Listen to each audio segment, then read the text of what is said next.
Bonjour à tous, Grand Prix de France ce dimanche à l'Hippodrome de Vincennes, revanche du Prix d'Amérique au Podo, à tort ou à raison.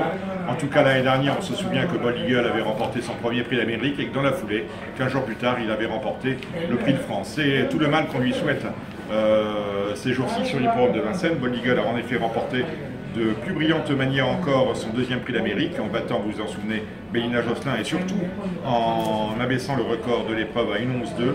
Cette fois, il se lance à l'assaut d'un second doublé, Prix d'Amérique, Prix de France, chose absolument possible, parce qu'honnêtement, quand on lit la liste des partants, on ne voit pas qui pourrait l'inquiéter dans un classique qui lui est absolument promis. Enfin, on ne voit pas qui peut l'inquiéter. Il y a toujours les 4 Redden de service. On a Propulsion, le numéro 11. C'est en valeur théorique et en valeur technique le cheval le plus rapide du lot. C'est peut-être également le principal rival pour Bold Eagle, mais il s'élance du numéro 11 derrière l'autostart. Ça ne va pas être de la tarte. On note qu'il s'élance, on en parlera tout à l'heure, derrière un Amix qui devrait se montrer pour une fois très prompt au signal. Donc on peut miser déjà sur un couplet gagnant Bold Eagle Propulsion. Deuxième Redden, c'est Lionel qui avait terminé juste devant Propulsion dans le Prix d'Amérique, Propulsion 4e, Lionel 3e. Il est sans doute ce Lionel plus à l'aise sur les longues distances, mais il devrait faire sa course. Il a hérité d'un bon numéro derrière l'autostart, le 3, donc il est attendu également dans le quintet.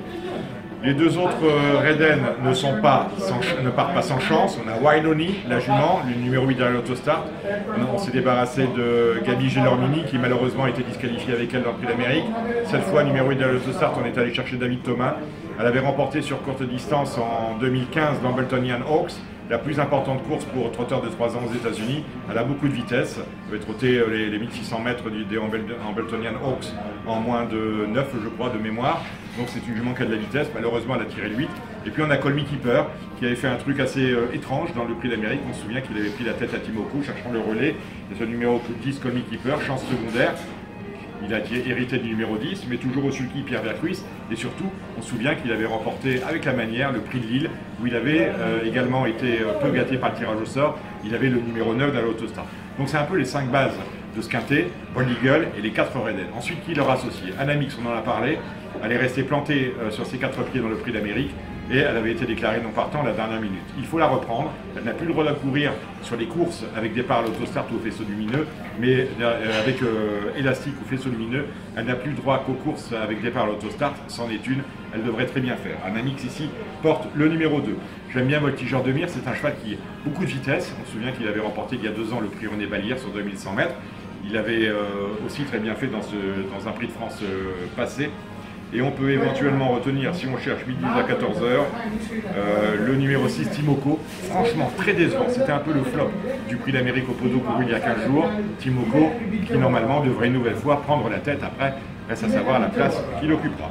J'ai éliminé Up and Quick, aucune chance car il prépare le Prix de Paris. J'ai éliminé Hakim du 4VR qui n'a absolument rien montré et on le regrette pour son entraîneur que j'aime beaucoup, Franck Kahn. On élimine également le 9 avec des replays. Il fait sa rentrée, il a un mauvais numéro de l'autostart, je crois qu'il reste ferré. Et on notera que l'année dernière, avec ce numéro 9, Fabrice Soulois, qui l'entraînait alors, avait déclaré non partant. J'élimine également le 12 Amiral Sacha. C'est une petite rentrée, on n'a absolument rien vu le concernant. J'élimine, je ne prends pas de risque, je pense, le numéro 13, Princesse Griffe, même si on se souvient qu'elle a beaucoup de vitesse et qu'elle est toujours beaucoup plus performante quand elle peut être, comme ici, déférée des 4 pieds.